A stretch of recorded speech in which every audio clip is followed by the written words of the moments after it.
So a couple of weeks ago, we had Venerable Tenzin Kacho here for a Memorial Day retreat on death and caring for the dying. And it was such a rich retreat, so many things to think about.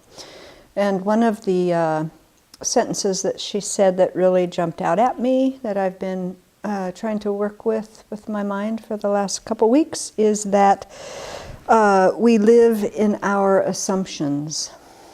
We live in our assumptions. And so I've been trying to deconstruct my assumptions a little bit in my mind. And what I've noticed is that the stories that my mind proliferates often have a very narrow view, which I think, of course, is fueled by the self-centered attitude. And then based on that very narrow view, very few pieces of information, then my mind just jumps into this conclusion, into this assumption.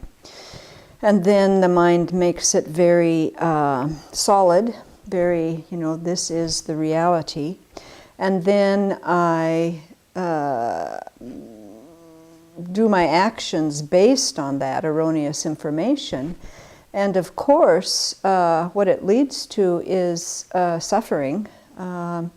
It leads to afflictions. And the other piece that I've noticed is that it's such a habitual pattern to really make these conclusions, these assumptions, is that it's so automatic, it's really hard to even capture them. So it's taken a while for me to even recognize that they're operating. And so at first the best I could do was, of course, identify or recognize when I was disappointed, when my mind was disappointed about something, and then trace back what led to that disappointment. And what led to it was my idea about how something was going to be based on these assumptions, and then, of course, reality, doing something different than that, and then feeling the disappointment or feeling the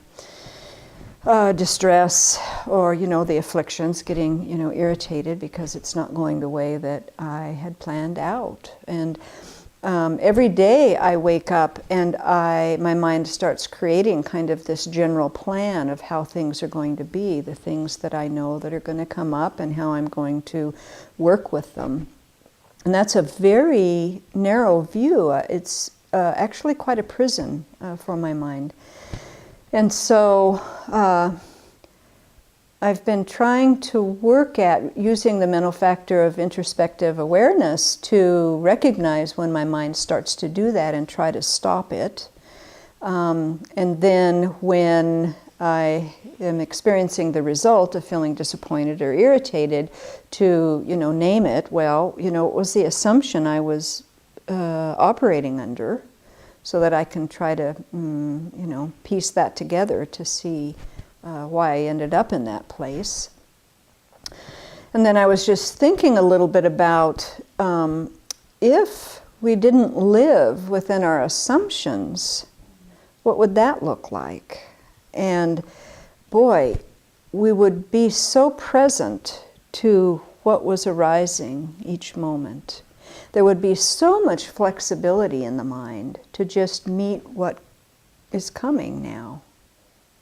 And when I think about that, to think about setting aside all my plans and all my, how I'm going to do something, to actually set that down, the self-centered attitude just goes crazy with that. It doesn't want me to set any of that down, got to hold tight. So it's very interesting to kind of work with that a little bit. And I also think there would be such clarity in the mind because you were getting closer, would be getting closer then to the reality of what actually is. And then also there would be a lot of joy that arose. There would be so much space in the mind. So I really